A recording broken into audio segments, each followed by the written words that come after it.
5. And your co-pilot will not be familiarising herself with the new rules because she has no intention of obeying them. 4. The subject heading of the email was Plan B, and the words in the email were simply bogus, bluff, beastly, bad betrayals. 3. There's no point in just returning to normal, as the government has said with cancer services. We need to return to super normal. 2. Someone said it takes a village to raise a child, and the village was shut. During lockdown, the village was shut, and he was on his own with his tormentors. 1. We have liftoff.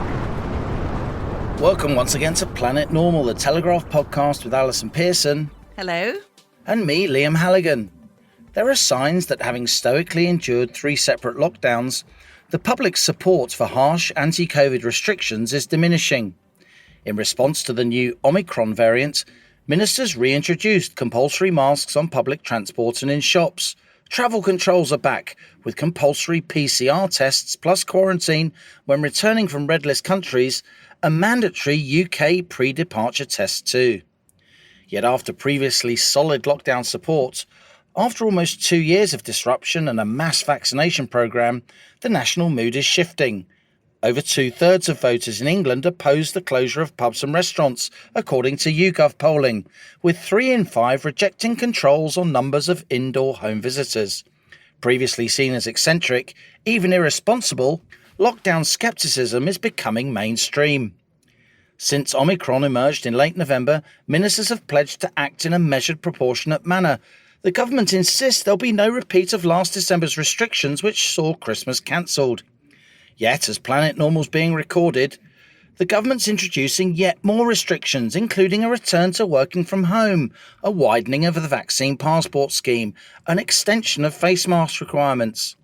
The reality is, though, much of the public could reject, even ignore further restrictions, certainly while the evidence continues to suggest Omicron causes only mild symptoms with no recorded deaths. The latest Downing Street scandal, the sight of government insiders laughing and joking about an apparent breach of lockdown rules last Christmas, when the rest of us were making huge sacrifices, has tested the public's patience, perhaps beyond endurance, seriously damaging the social contract. The question now, Alison, isn't if ministers will order yet more lockdown restrictions in response to Omicron. The question, it strikes me, is whether or not they can. I'm speechless. We've just watched, haven't we? We've watched the Downing Street briefing. Oh, God, shoot me now, Halligan. Shoot me now. Fetch my revolver. Get the revolver out. I mean, all I can say about this week is it's a strange week when the figure of towering moral authority and scientific responsibility is Vladimir Putin. I mean, he literally said you don't have to worry about this Omicron thing because it's basically so mild it's going to act like a vaccine and everything will be fine. And compare and contrast to the crazy reaction of our own political class. I just want to say quickly, I was actually thinking I might not be able to watch Chris Whitty's graphs because, you know, those of us who've been trained to spot the sleight of hand, it's like a very, very dull Tommy Cooper, isn't he? The man of whom you once said oddly reassuring, reassuringly odd. That didn't age very well, did it? That didn't age very well. Anyway, poor Professor Whitty had the task of trying to explain why we suddenly need to activate Plan B, even though, as Professor Sunetra Gupta told us last week, the UK is incredibly well placed, co-pilot, have immense amounts of immunity, both natural immunity from lots of people having had COVID and from vaccine-induced immunity. I think antibodies are in about 96% of the population. We are actually, Boris could have turned around and did his sort of Father Christmas giving us all a present and said, as the Danish Prime Minister said, COVID is over, chaps, you know, let's have a cracking Christmas. There's a lot to untangle, Liam, isn't there? So just quickly with the briefing, it's Plan B. You'll remember listeners will remember that Sajid Javid assured us that we were on an irreversible roadmap out of lockdown. The only way measures would ever be reintroduced is if there were about 100,000 cases a day and if there was a clear threat to the NHS. We'll have a bit of George later telling us that there is no clear threat to the NHS, but we have basically gone back to working from home if you can. We know, Liam, all the damage that causes to small businesses, not to mention the domestic abuse. Face masks are extended to theatres and cinemas and restaurants and bars where they make no sense at all because you don't wear them when you're eating and drinking. And then there are going to be these COVID passes, which are going to be mandatory for larger venues. And the Prime Minister told us that this was a proportionate and responsible to move to Plan B. I would suggest to you, Copilot is disproportionate, hugely damaging, without any basis in science. And your Copilot will not be familiarising herself with the new rules because she has no intention of obeying them. Well, our Planet Normal listeners are nothing if quick on the uptake. And literally while the Prime Minister was speaking, Helen emailed us at planetnormal@telegraph.co.uk. The subject heading of the email was Plan B, and the words in the email were simply bogus, bluff, beastly, bad, betrayal. So that's what Helen thinks. Helen, our listeners are all that's standing between me and the revolver. Literally. I think some of our listeners feel the same way about you. Honestly, Liam, just tell me, so you know this, you nearly got that Allegra Stratton. I didn't nearly get... You did. I am, I think, pretty much the only other person in the UK who's ever spoken from the podium. You have. Of that £2.5 million room in the bowels of Downing Street. But can you give listeners quickly now your insider's take? Essentially, a year after the event, a very long time, this was leaked, wasn't it? A very hugely damaging. The Prime Minister last week was saying there's never been a party, even if there was a party, the guidance was observed. And suddenly, like this great bomb, doesn't it, explodes and causing immense distress to people because of Allegra Stratton and people in the room seemed to be having a joke about the measures which had caused such misery, hadn't they, to people who'd had Christmases cancelled, as you said in your introduction. So what was going on there, Liam? Just deconstruct it for us. Well, I agree with you. It's a very bad look for a bunch of clearly very well-educated, privileged people laughing and joking about parties and cheese and wine gatherings at a time when people literally weren't seeing their loved ones, when people were literally exchanging presents on frosty driveways, having driven for 3 hours to see their relatives. I'm a very long way from a government insider, but the various high-ups in government did ask me to come and try out as the Prime Minister's spokesman, if only to pretend that there was an actual competition for the publicly remunerated job, which of course there wasn't, because Allegra Stratton was always going to get it. She was clearly on the inside track, very close to many senior figures, not least the Prime Minister's wife. So I was never going to get the job. But when people in Downing Street ring you up and say, do you want to come in and have a chat with us, Liam? No journalist should say no to that, if only for the bants. You go in and see what's going on. What I would say is this. I do think public opinion has changed, and I wrote that in the Telegraph earlier this week on the op-ed page on Monday, long before this film of the Downing Street posse cackling to each other was leaked. And I based that on YouGov polling. And guess what? I think your mate Chris Whitty agrees with me. Last week in a little notice statement, he told the local government association, Chris Whitty talked to the extraordinary ability of the British public to just accept that there are things we collectively have to do to protect one another. He said, it's easier, though, to be confident of people's response at the beginning than after 2 years of their lives have been interfered with. And he questioned in public, Chris Whitty, the chief medical officer, if, having an extended taste of freedom since July, the public is prepared to give up on our liberties once more. So I do think there's an issue here. I do think the leaked film has compounded that and the government's response to it. There are now increasingly extremely smart, well-educated, decent people, who are saying publicly, these rules just piss me off now. It literally is one rule for them and one rule for the rest of us. And this is what happens when governments lose that key thing. It's not about power. It's not about rights. It's not about might even. It's consent. It's consent is the key thing. And that's why I said in the opening to this podcast that I think the social contract has been broken pretty badly with these signs of shenanigans and rule breaking. I mean, do we even have to say alleged anymore? I don't think we do. Certainly, there were some parties going on. There are Cabinet Office investigations going on. I think they're up to 4 now. But I was thinking, Co-Pilot, that perhaps Planet Normal could have a business meeting on Saturday, a fictional party with some imaginary wine and cheese. What do you think?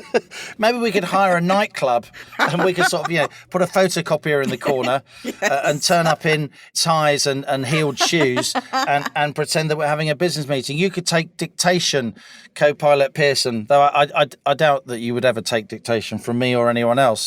You'd probably plant the pen in my head, pointy end first. I think I'd be quite good at giving you dictation. But coming back to this press briefing, it looked to me, Chris Whitty was very, very dry-lipped. He looked quite nervous, as well you might when you've got almost no evidence to present. He said there's still a high rate of hospitalizations. And then right at the end, he came up with an astonishing graph of cases in South Africa. Now, Liam, we know that we are much vaccinated in this country, tremendous coverage of vaccinations. South Africa is not much vaccinated and also has a high rate of HIV, which makes people very, very vulnerable. So to come up with this graph showing this soaring cases in South Africa and to imply that it's going to happen here, I think it's insulting. It insults our intelligence. And what are these measures going to do? So listen, I just want to read you this, which I thought was really fascinating. You know, this brewing antagonism between Dominic Cummings and Boris. So Cummings just posted this on Twitter. He calls Boris the trolley because he basically crashes around purposely. Like a shopping trolley. It goes like a shopping trolley. Random directions. Yeah, exactly. Cummings said, any cabinet minister who supports the trolley announcing Plan B today in a lunatic attempt to dead cat the story about the parties, that basically means doesn't it, to divert attention away. It's a meeting and you just pull out a dead cat and put it on the table to change the subject. Yeah, any cabinet minister who supports Boris in this is defending the indefensible. Now is the time for the cabinet to take back control and tell the trolley, no, first you must resolve this catastrophe which you have created. How much is this, Liam, about resetting the Johnson government after bad polling over sleaze and corruption? And how terrible would it be to impose restrictions on your people to save your own sorry arse? It's a really serious situation, and we need to remind listeners that the latest statement from the World Health Organization is that even though Omicron is now detected in over 50 countries, almost 60 countries, which is hardly surprising given that the evidence shows already it's more infectious than the currently prominent Delta variant, not one single person has died, or more accurately, we should say, Alison, because we are sticklers for detail here on Planet Normal, there have been no reported fatalities, there you go, from the Omicron variant. That's a very important statement. Yes, there might be some hospitalizations, but again, so far, the international evidence is that the hospitalizations are short and the symptoms are, quotes, mild. And that's a quote, again, from the WHO. So why are they doing it? Are they seriously doing it because this party's story? I mean, tell me that's not why it is. Tell me that they wouldn't do something so grave to the nation, taking away freedoms again for self-preservation. Tell me, Liam.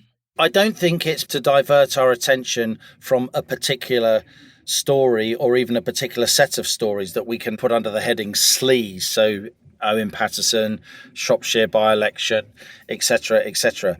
I think that's a conspiracy theory, if I may say so. What I do think is true is that people in government and civil servants, they find it very difficult to give up power. And this is clearly power. It's as simple as that. They can tell themselves, and I'm sure they often do, and many that I've spoken to over the years clearly feel that they are on the side of the angels and they are acting in the common good, and they have to make these difficult decisions. And of course, they will be surrounded by scientists who are pretty much all saying the same thing. Whereas if they got out more and had a broader range of scientists, they'd understand that the science on this is extremely split. The science on how you deal even with COVID-19, which we know does kill people, albeit mainly people who are much older or have pre-existing clinical conditions. The science on that is really split. The Great Barrington Declaration is there. Sunetra Gupta, Martin Koldov, Jay Bhattacharya, many of the world's leading epidemiologists don't think we should have had full lockdown even for COVID-19. Which clearly, or almost certainly, contingent on the evidence we've had so far, is far more serious in terms of its symptoms than the Omicron variant. So what we've done here, or what the government has done, is introduced quite severe changes to our lives that will impact our liberties, that will harm lots and lots of businesses, that will impact our lives in a serious way on a just-in-case basis. And I think the politician who I've heard speak with most clarity and courage on this in recent days, Alison... Apart from Vladimir Putin, the person I've heard speak with most clarity on this, well, in the House of Commons, is none other than Theresa May. Yes. Her speech is well worth looking up. Absolutely. Planet Normal listeners should Google Theresa May, House of Commons, Omicron. And she said it very, very well, that we can't go on the basis of locking down our society and our economy on a just-in-case basis. There will always be more variants.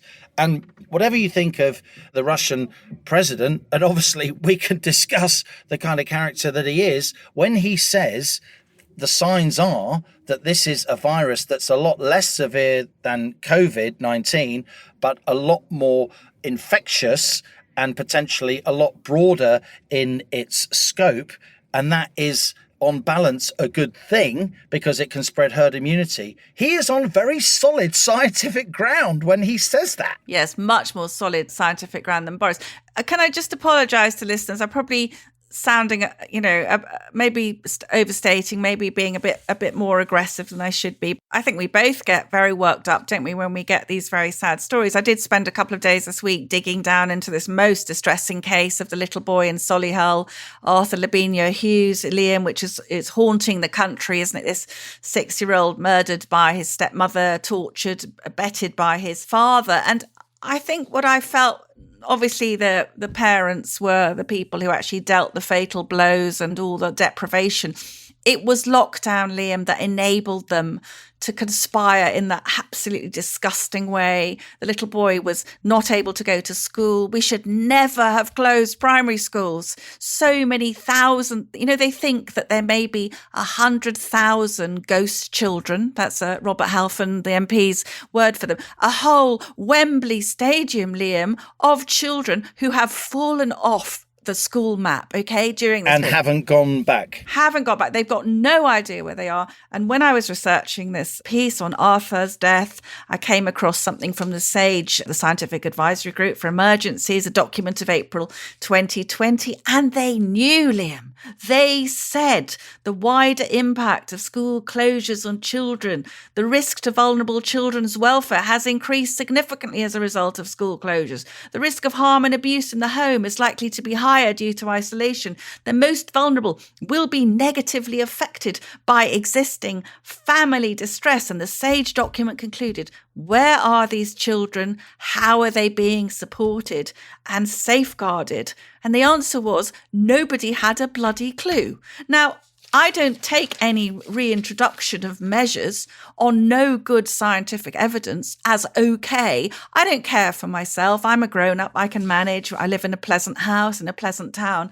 I mind because these measures are going to affect, aren't they, thousands of people, of children, of elderly. It's going to scare the elderly again, start the ball rolling. So I do apologise to listeners, but, I do feel upset. Can we just have a tiny bit of George to steady us? I think we should, Alison. But before we do, Let me just say also that I fully agree with you on primary schools. I think the government should have told the teaching unions, or the leaders of the teaching unions, who often don't represent the teaching rank and file, to get stuffed.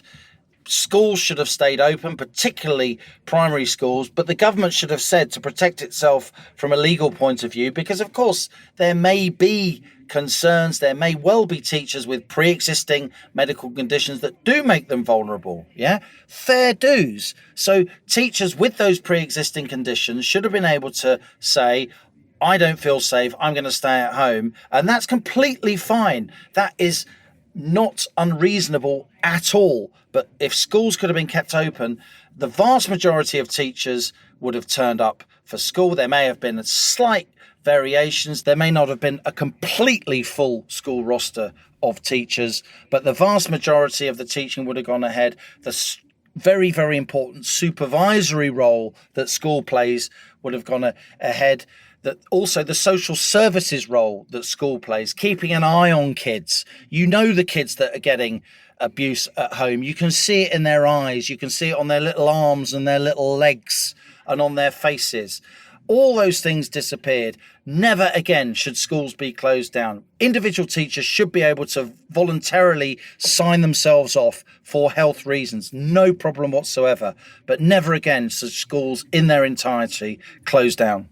No, absolutely. Will you just remind everyone who George is? So George is our incredible inside NHS England source. We never disclose George's identity.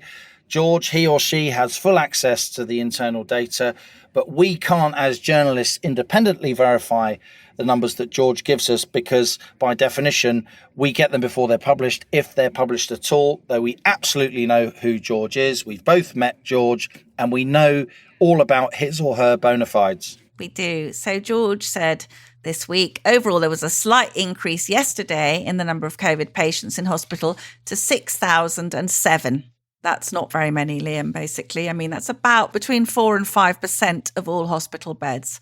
There were 799 new admissions, including in patients who were diagnosed with COVID in hospital. Planet Normal listeners will know that a lot of those are people who go into hospital with other ailments and then they get a positive test. So they're not actually COVID cases strictly.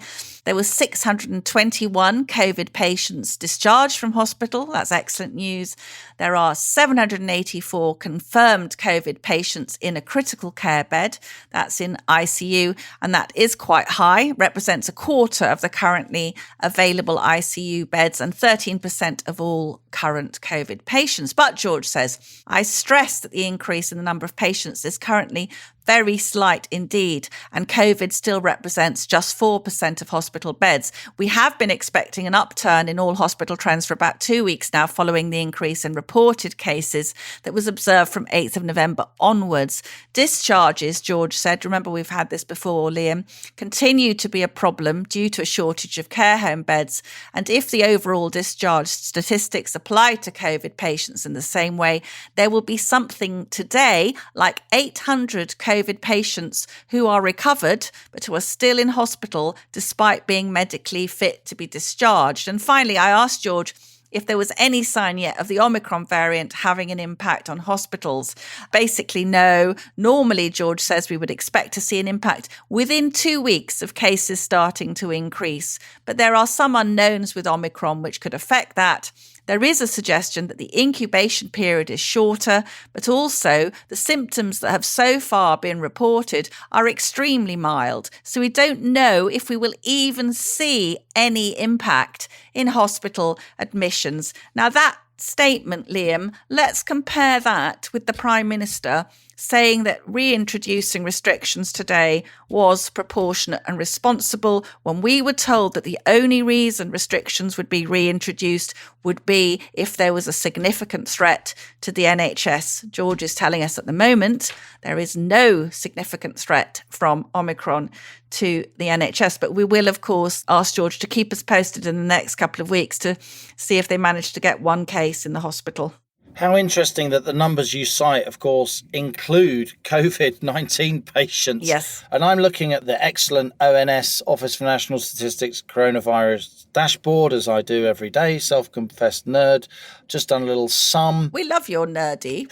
Hospital bed occupancy at the moment is less than 1/5 what it was at the peak of the pandemic last winter. And obviously we're coming into peak period now. There is no sign so far, no sign of hospital bed occupancy increasing to any significant degree as a result of this variant. Now, again, that may change. I'm not saying Omicron is definitely not a very serious virus. I'm not saying it isn't as fatal or even more fatal than COVID-19, which is still a very, very low level of fatality, by the way. I'm saying that we just don't know, and I'm agreeing with Theresa May that there will be many, many variants. The sequencing of viruses has absolutely increased exponentially across the world in recent months for obvious reasons. Everybody's looking for variants all the time. There's far more brain power and lab capacity being thrown at this issue than there ever was in human history. So, of course, we will find variants, but we can't keep closing down our economy and our society, as the former Prime Minister Theresa May said, in response to every single new variant, before we know that it has a serious impact on lives and on hospitalizations. And none of that applies so far to Omicron. No, but we do know, just in the last 24 hours or so, that people think it's not evading the vaccines. I think Pfizer has come out and been very strong about 3 doses of the jab being a good protection against Omicron. I mean, I think it will be really interesting, won't it? Because we have got this North Shropshire by-election next week. We've seen a couple of Conservative councillors moving over, one to the Reform Party, one to the Reclaim Party. Could be a big chance, couldn't it, for an expression from some Conservative voters of what they feel about all these shenanigans? It could be, Alison, and that by-election falls next Thursday, the 16th of December, which, funnily enough, is the date of the next episode of Planet Normal. We'll be having a fictional wine and cheese party. To celebrate. You're all invited. We'll send you an imaginary invitation and you just submit your business card. There won't be any trouble at all. And anyway, Halligan's so rich he can pay the £10,000 fine.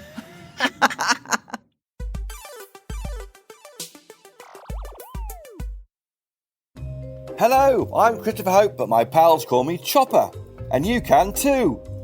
Just dropping into my second favourite podcast to tell you about another Telegraph show, mine. As the Telegraph's chief political correspondent, I spend my days holding politicians to account and asking them about the things that affect you. I speak to the top politicians from across the political spectrum, commentators with their finger on the pulse, and of course, my talented colleagues at the Telegraph. So if that sounds like your cup of tea, please search Chopper's Politics wherever you're listening to this. Cheerio!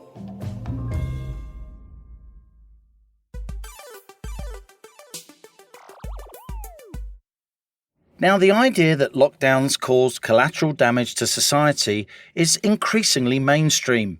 One of the themes of Planet Normal has been the impact of the NHS's strong focus on COVID, which has seen non-COVID treatments often marginalised. Earlier this month, the National Audit Office brought out a report demonstrating that up to 750,000 cancer referrals that should have happened didn't happen, in part due to the lower number of face-to-face GP appointments. Now, Alison, someone who feels very strongly about the decline of NHS cancer care during this pandemic is Professor Gordon Wishart, one of our leading oncologists, a world-class breast cancer surgeon and a senior lecturer at Imperial College. He is our latest Planet Normal stowaway. Professor Gordon Wishart, thanks a lot for joining us here on Planet Normal. To what extent do you think we've underplayed the impact of lockdown, the impact of the NHS focusing on COVID to the extent it has on other non-COVID conditions, particularly cancer?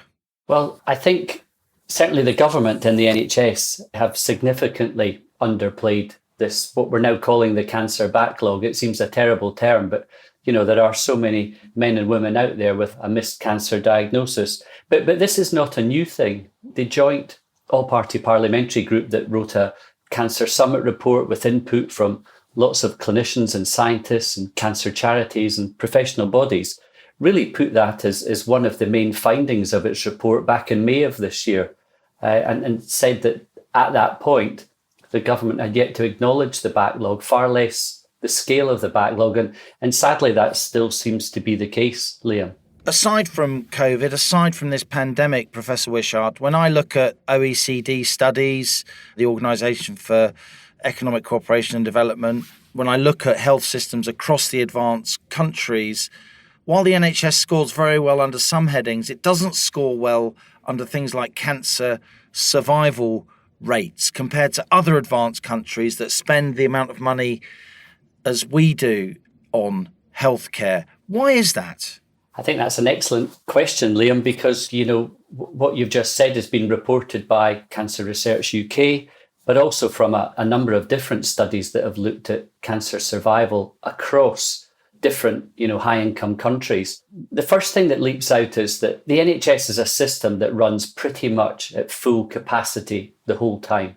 So there's no extra resource to step up at a time like this when, we're seeing a number of cases come forward now for diagnosis that could have been diagnosed during the pandemic. So I think that there's a lot of friction in the NHS because it's running at full capacity the whole time. In my own career as a breast cancer surgeon, I was always really disappointed that overall we were scoring less well in terms of breast cancer survival compared to countries like Finland and Norway and Sweden. But actually, we looked at breast cancer survival in the east of England and we found that it was very good up until about age 65.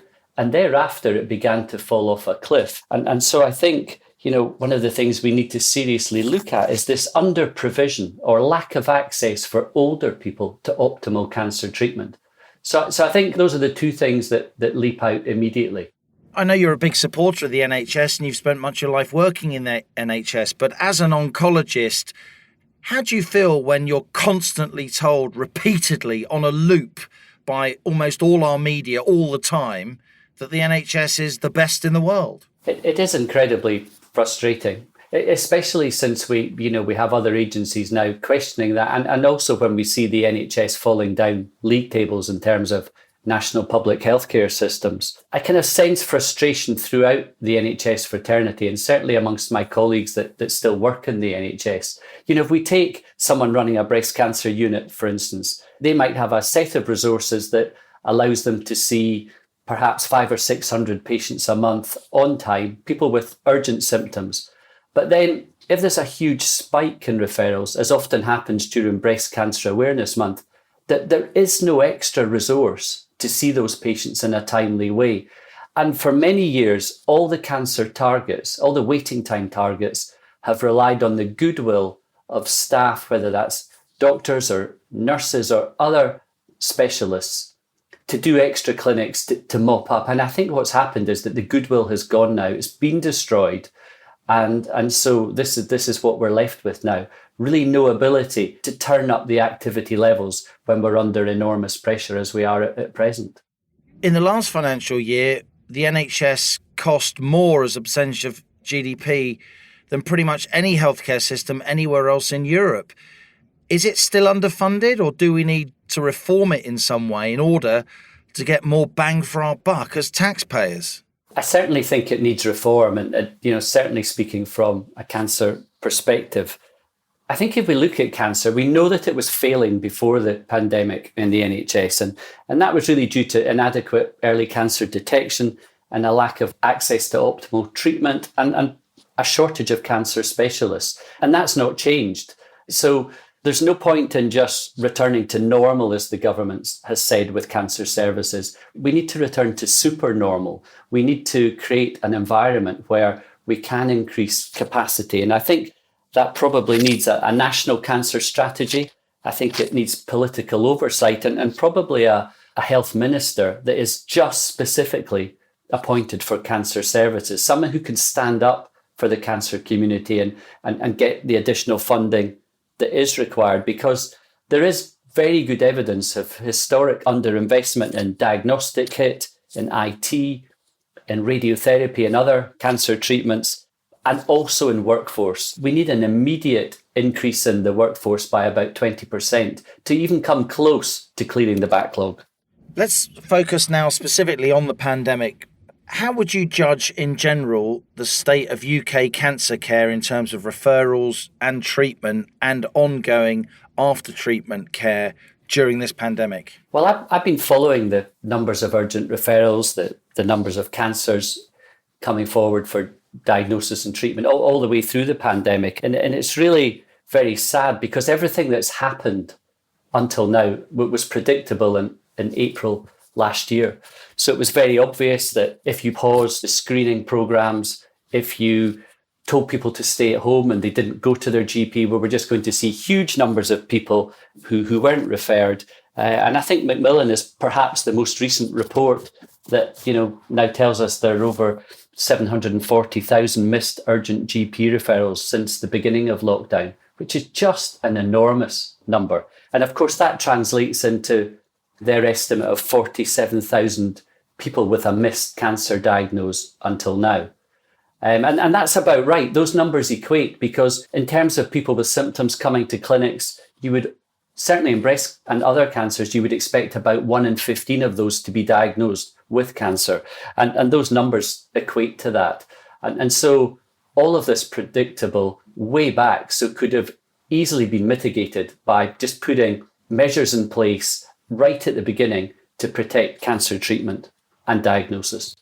I think that 740,000 missed referrals was from the National Audit Office, though you're right, of course, Macmillan Cancer Support has highlighted since that NAO report came out the impact of those missed referrals, the increase in death rates.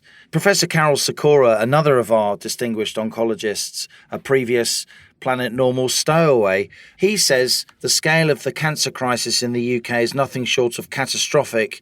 Every missed diagnosis is a grandfather, a mother, a friend, a colleague. Do you think that's fair? I have to agree exactly with what Carl said.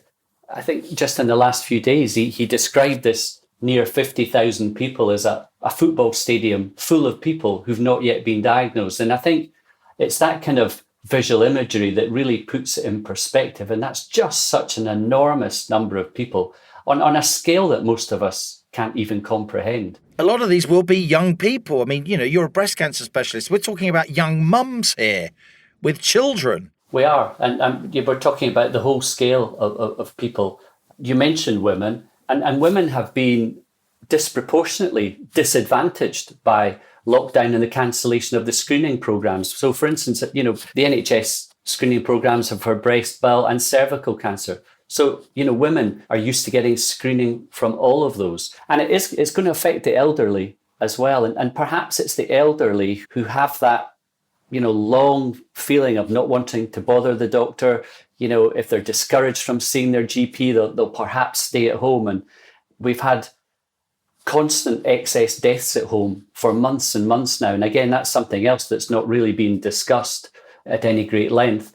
And it is possible that some of these people with missed cancers have actually died already, either at home or in the accident and emergency department. It's only in the fullness of time that we'll really understand exactly where all these missed cancers have gone or are going. As one of our leading oncologists, Professor Wishart, as an active cancer surgeon, if you like, tell us about your experience of pandemic. We know the NHS made a really blanket decision to focus on COVID. What has that COVID focus meant for practitioners like you in other hugely important parts of our healthcare system? Because of this complete focus on COVID, the workforce were completely deployed to deal with that. It took a number of doctors and anaesthetists away from cancer treatment. And so because the private sector had been requisitioned, apart from a few locations throughout England, largely those private hospitals stayed empty and unused at huge expense to the NHS. And I think that resource could have been much better used and could have been kept COVID-free and could have kept cancer diagnosis and treatment going in a much more universal way. There were pockets of excellence. I run a national network of one-stop breast clinics now, and we were able to talk to the consultants on the ground weekly to ask, can you do a face-to-face consultation? Can you still do all the investigations at the first visit? And by doing that, we were able to keep some activity going. But actually, most of the cancer surgeons were very frustrated because they were doing nothing for months, and they could see that they were going to have this enormous backlog to deal with. Do you think the NHS overreacted when it came to COVID? Yes, we've had a world-class vaccination programme, but the NHS has helped to deliver that, but they didn't generate the vaccines, did they? I don't want to diss the NHS, but do you think they overreacted in terms of focusing on COVID to the expense of many other non-COVID treatments?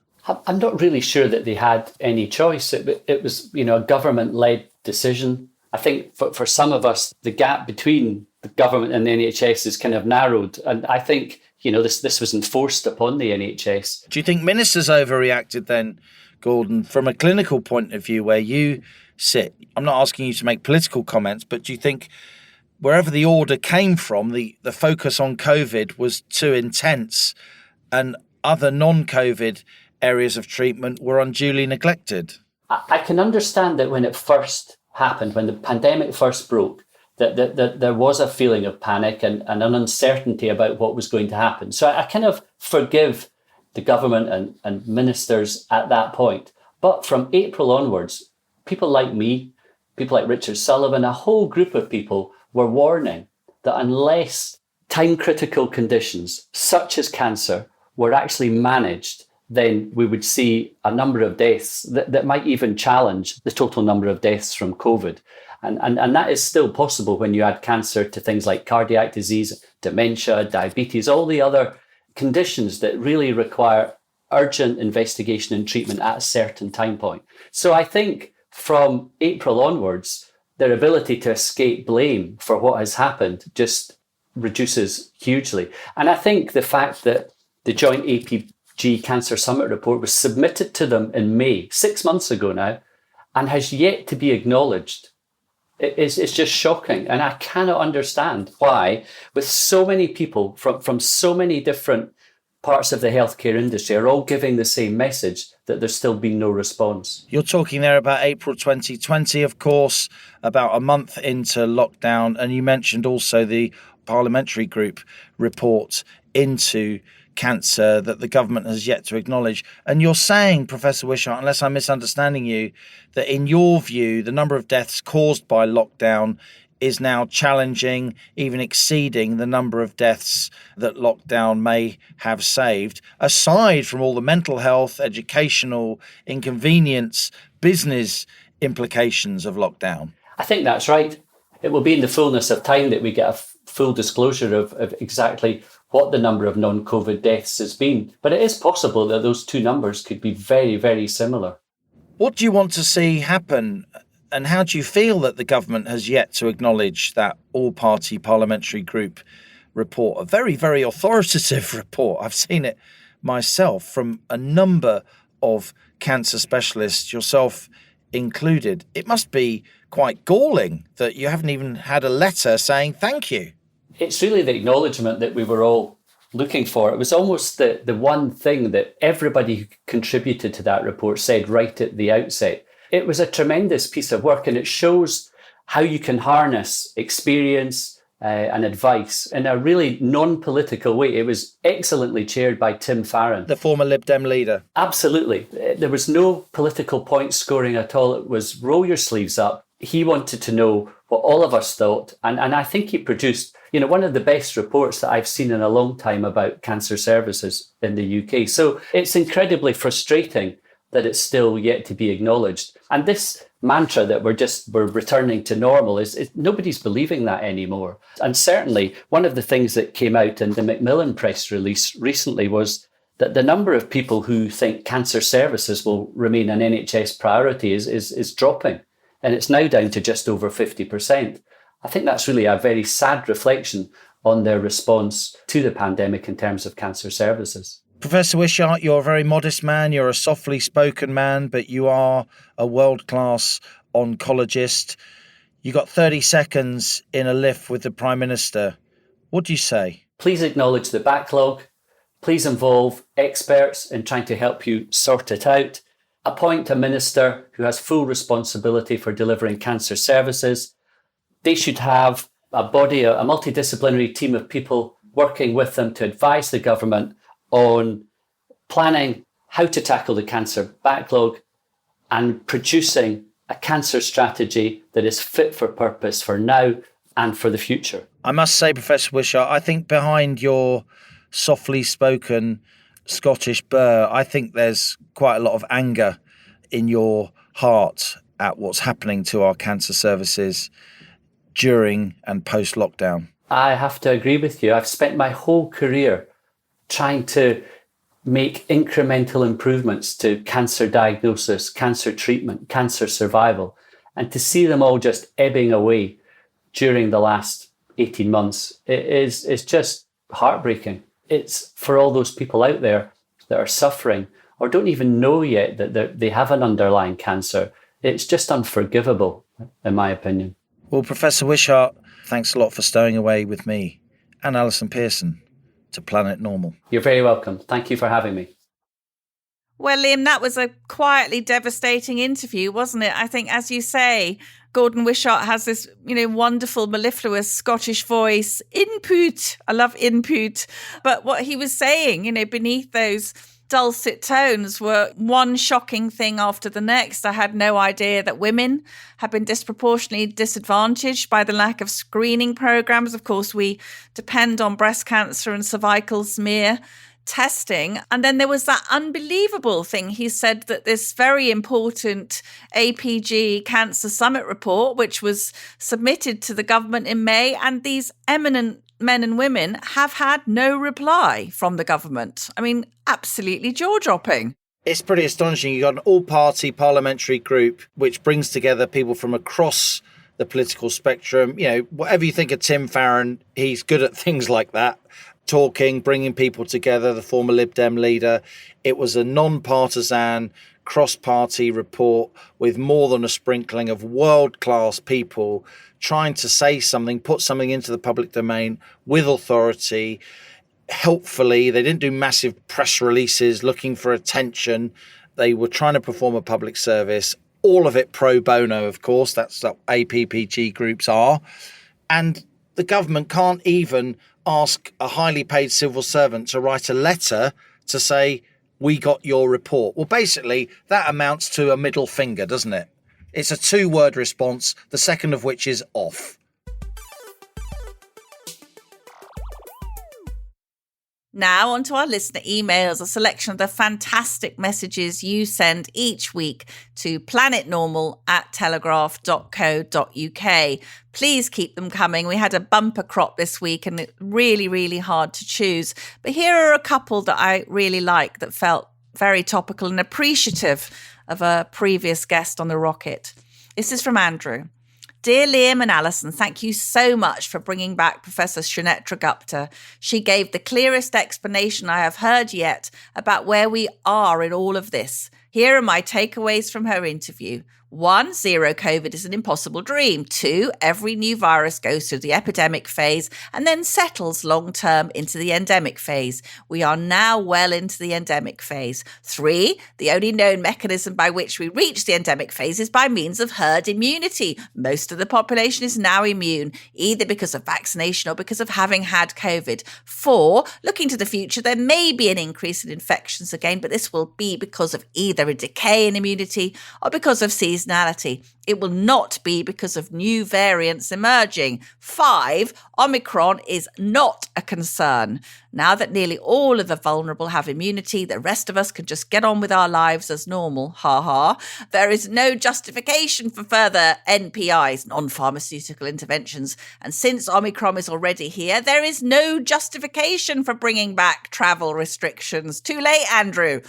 It all makes such sense to me. How come it doesn't yet make sense to our government or even our media? Do keep up your important work, you two. Can I just say, I love it when you guide us through an acronym. NPI, non-pharmaceutical intervention. Not everybody knows, Halligan. Even I'm not quite sure. Nosocomial, zoonotic. We haven't had nosocomial for a while, orthogonal. And Anne says, 3 cheers for Sinead Gupta. Hey! Hooray! Who understands immunology and epidemiology better than the 3 ghouls and their henchmen, Sage et al., behind the government. Quite right. Like the 3 stooges, aren't they, really? I've worked in a virology lab, says Anne, done a bit of immunology and epidemiology myself, although I would hardly call myself an expert, not by a long way. But if I understand what Sinead is talking about, then so must other scientists. And they are ignoring the most basic information of those branches of science. I can only suppose, being charitable, that the majority of them have been scared witless by Sage's shenanigans. The good news is that Sinead Gupta has a functioning brain, unclouded by the rubbish that has been spouted over the last 18 months and counting. Hooray for Sinead Gupta, that's what I say. Here's one from Wayne. He sent Planet Normal a letter he wrote to his MP, Philip Dunn, who I think is MP for Ludlow up there in Shropshire, where there's soon to be a by-election in the northern part of that part of the country. I can't believe that I'm writing to you, said Wayne to Philip Dunn, yet again about COVID restrictions placed on all our lives, including those of my young children who for the 2nd year are now unnecessarily having their Christmas activities cancelled at school. Cases are down, writes Wayne. Deaths are down and hospitalisations are down, and the new variant, according to the South African doctor that discovered it, is a mild illness, similar to a cold. What's happened to the idea that we will be learning to live with COVID if every time a variant's discovered, of which there will be many, we introduce further restrictions, quotes, just in case? All it's done is made already frightened people panic, leading to pointless cancellations of important parts of people's lives. Whatever Boris Johnson says, I will never wear a mask again or go along with any of these idiotic restrictions, writes Wayne, which have time and time again shown to be wholly ineffective at, quotes, controlling the virus. Not just ineffective, but also damaging of people's lives, health and the economy. I think the reintroduction of masks on school pupils is particularly concerning, with an absolute absence of evidence it will do any good whatsoever and well-documented negative impacts on children's health and their education. In my opinion, Wayne writes to his MP, it's nothing more than a state-sponsored child abuse and it must end. I'm afraid any patience or understanding I may once have had with this government and the Tory party has now completely evaporated. This seems no longer the party of individual freedoms and economic responsibility, more like the party of never-ending authoritarian restrictions, which have impeded every single life in this country now for nearly 2 years, cost us all hundreds of billions, and still ended up with what's seemingly the most drawn-out pandemic in human history. I'd suggest the government should focus more on the backlog of thousands of cancer patients. With apparently 740,000 fewer cancer referrals made by GPs since last April, that's that NAO report we talked about, Allison, which will also certainly cause far more loss of life at far younger ages than the Omicron variant ever will. This government won't even take the unscientific vaccine passports off the table, a completely un-British, unconservative policy that, if introduced, will have long-lasting implications for the freedoms of my children. I just can't believe that you as a Conservative MP can possibly support such an idea. I've voted Conservative more times than not in my life, but I vow I will never do so again after what this government has done to this once great country. Signed, Wayne. Well, Liam, I think Wayne may be speaking for a lot of the Conservative grassroots on this particular day with all those measures he was complaining about possibly coming back into force. This is from Tom. I wrote this week about the tragic case of Arthur Labinio Hughes, the wonderful little 6-year-old boy who was murdered by his stepmother during the lockdown. And Tom says, perhaps it's because I've got my own children now, but this whole tragic story has been almost unbearable for me. Of all the now blindingly obvious reasons against ever allowing our society to be shut down again, this is the one that should stand there front and centre as a permanent and horrifyingly indelible testament to our abject moral failure as a society to protect those children who needed us most. More than any other group in society, children like Arthur and Christ knows how many others have borne the terrible brunt of our fear, our panic, our brainless compliance, and our crushingly supine indifference towards a government and institutions that, instead of protecting them, criminally discharged themselves of all responsibility and failed them utterly. We should all be ashamed. Quite agree with you, Tom. You know what, Alison? We try and keep Planet Normal light and fluffy, don't we? We try and laugh at the situation that we're in. We try and entertain our listeners. But some of the emails we get are just some of the most incredibly powerful writing I've ever come across. And just from ordinary people. I find it very moving, I have to say. I think that the story of Arthur, Liam, has really had a haunting impact on millions of people in the country. I think it was the fact that, as we've said, you know, all his lifelines were cut during lockdown. I mean, someone said it takes a village to raise a child, and the village was shut. During lockdown, the village was shut and he was on his own with his tormentors. And I think that's, you know, incredibly painful. And I agree with Tom that we must never, ever close the schools again and leave children at the mercy of people that poor Arthur was condemned to spend his last days with. This is one from Claire, not her real name. Claire is Planet Normal's GP who writes to us. We know she is. We don't give her name away. But she's been a very useful and interesting contributor to Planet Normal, not only as one of our guests, but also as somebody who writes to us often. It seems, writes Claire, that this new variant is good news if South African doctors are correct. If more transmissible but mild symptoms, this is very good indeed. Lots of people will catch it, get robust and long-lasting natural immunity, the fastest route to herd immunity, and end this fiasco. Thus, no need to panic. No need for any change in restrictions. I'm afraid the government will panic, however, because they have no understanding of immunology.